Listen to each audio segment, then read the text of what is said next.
Hey Namaste, this is Sacredowl with another chapter of Real Talk by Sacredowl. Today I want to share with you some thoughts and ideas on how to be a really good friend to other people. And you may confuse it with other techniques, but this is something that I really practice all the time and deal with it, all that. But you know, there's a quote out there: 10 minutes with a genuine friend is better than years spent with anyone less. That's by Crystal Woods. And being a good friend means that you're a person that creates an opportunity, an atmosphere of safety for people so that they can trust and they can know that they know where they stand all the time.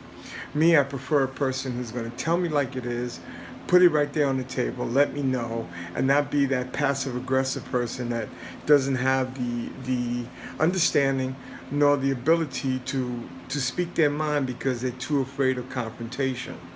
So, best friends or good friends or people who are good people in a relationship, they come and they one of the techniques they use is they tell it like it is. That means that they're going to be honest with you even though you may not want to hear it. And they're the type of people that if you have a question, don't ask them unless you really want to know the answer, because they're going to really put it out there to you. And telling it as it is so people can deal with the very root of the situation is a very good technique. Just me, I love people a lot enough to let them know, hey, look at this, look at that. Let me tell you like it is, so that way you can deal with the root of the situation, and then that makes your life a lot easier to deal with. What that doesn't mean that they're going to be cruel, though. See, I'm not a cruel person, but sometimes brutally honest and tough love sometimes helps a person to overcome that and actually lends them the confidence to be able to overcome the situations that they need to come through. So I love, you know exactly what you're getting when you're dealing with a person who is going to be just right there in front of you. So one of the techniques is just telling it like it is. Another one is, me, if I'm a friend to somebody, I always want to be a friend.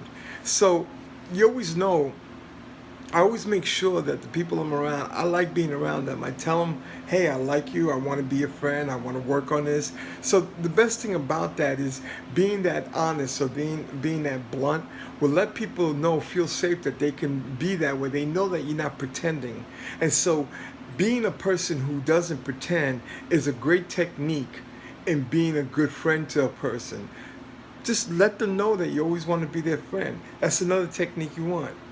Another thing I do is that I push people to if they allow me to, with their permission, I push them to be better people. I go out of my way to say, hey, what is it that, in my viewpoint, what is exactly I think you need to be better yourself? If you want to know, if you ask, then I do that. Another thing about being a good friend is that you don't answer a question unless you're asked. Don't answer a question unless you're asked, because people may not want to know the truth or that truth or your perspective of the truth. They may not be ready for it. But as you're doing that, though, if you do ask me, then I'm going to push you to do the best you can. The other thing I know, what I offer to people is that I'm not afraid to apologize for the things that I say.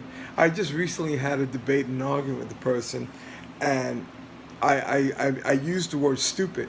And so they automatically took it as I was calling them stupid. I basically said, what you said was stupid. Now, it's a hard word, and I know that. And see, that's part of my personality. I'm not trying to excuse it. I simply just speak my mind, and I share with people what it is, because I want to be as honest as possible. But sometimes being a good friend is knowing when to say, what to say, and when to say it. And I'm still practicing it. I'm still learning it. But I often offer it because people know exactly where I stand. So, but when I'm wrong, I will apologize in a heartbeat. Admitting when you're wrong can be difficult for some people, but for people who are very direct, admitting that they're wrong is a lot easier. And it is very easy for me to admit when I'm wrong, because I'm wrong a lot. That's just part of life. But I have no problem saying, hey, listen, I made a mistake. And friendships with people who are free of the same kind of arguments that happens in other relationships. Someone who's very honest or very direct will always be willing to admit when they're wrong, and they won't be afraid to apologize for it. And the last point that I want to share is, you're my friend. I'm going to make sure you don't get harmed. If you give me permission to share with you, then I'm going to do everything I can to ensure that you don't get harmed.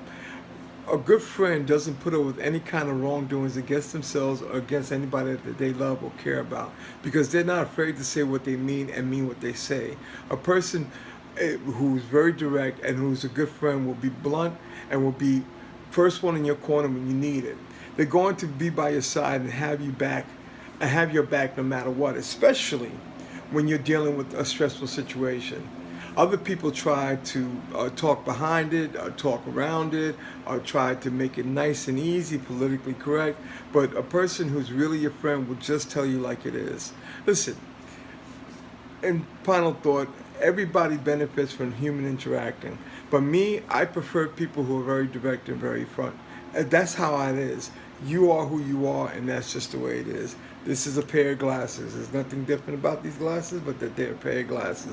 That's how I like my friendships. I hope to be your friend anytime you want me to be. If you wish me to be, I love you. Sacredowl. Peace. I hope this helped you.